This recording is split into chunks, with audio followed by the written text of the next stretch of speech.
নমস্কাৰ। এতিয়া বহু পলম হৈছে, ৰাতি হৈছে আচলতে, তথাপিও মোৰ মনৰ কথা ক'ব বিচাৰিছো আপোনালোকক। বহুতে হয়তো নিজৰ নিজৰ ৰাতিৰ আহাৰ গ্ৰহণ কৰি শুই গ'ল, তথাপিও মই মোৰ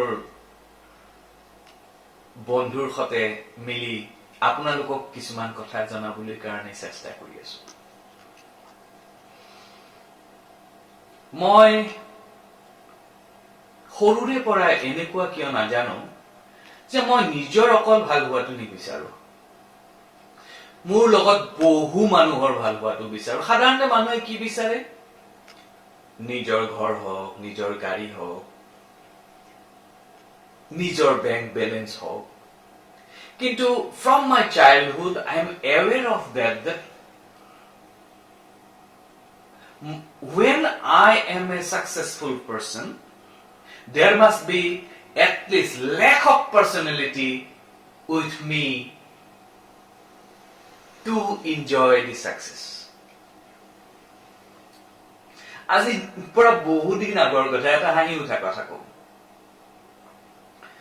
মোৰ এগৰাকী খুব শ্ৰদ্ধেয় ব্যক্তি প্ৰয়াত গোপাল কলিতাদেৱ, তেখেতৰ পুত্ৰই মোক মোদী কেয়াৰ নামৰ এটা কোম্পানীৰ লগত যোগ কৰি দিছিলে। I didn't know what Modi Care was, what networking business was.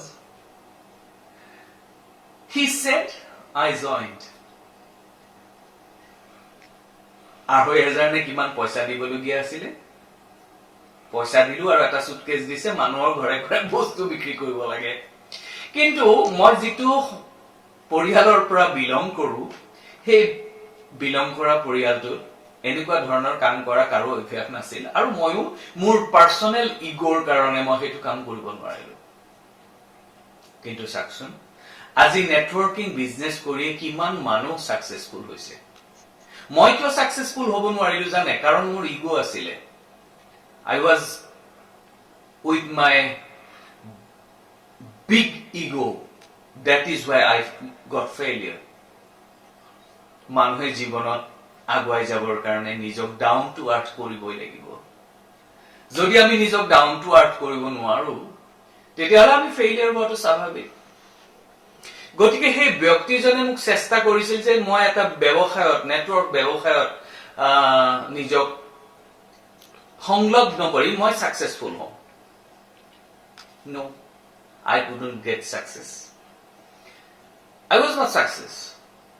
মই LICত কাম কৰিলো, এখন লাইসেন্স ললো। সেই সময়ত LIC লাইসেন্স লোৱা ইমান সহজ কথা নাছিলে। Mr. Kolita, some Kolita was there who gave me a license from Pan Bazaar branch. মানুহৰ ঘৰে ঘৰে LICও কৰিব নোৱাৰিলো। কিন্তু মনত এটা সদায় কথা পুহি ৰাখিছো যে মানুহৰ কাৰণে কিন্তু কিবা নহয় কিবা এদিন কৰিমেই কৰিমেই কৰিমেই। মোৰ ঘৰৰ মানুহে কয়, বহু মানুহে কয়, তুমি বহুত চঞ্চল, তুমি বহুত কথা কোৱা।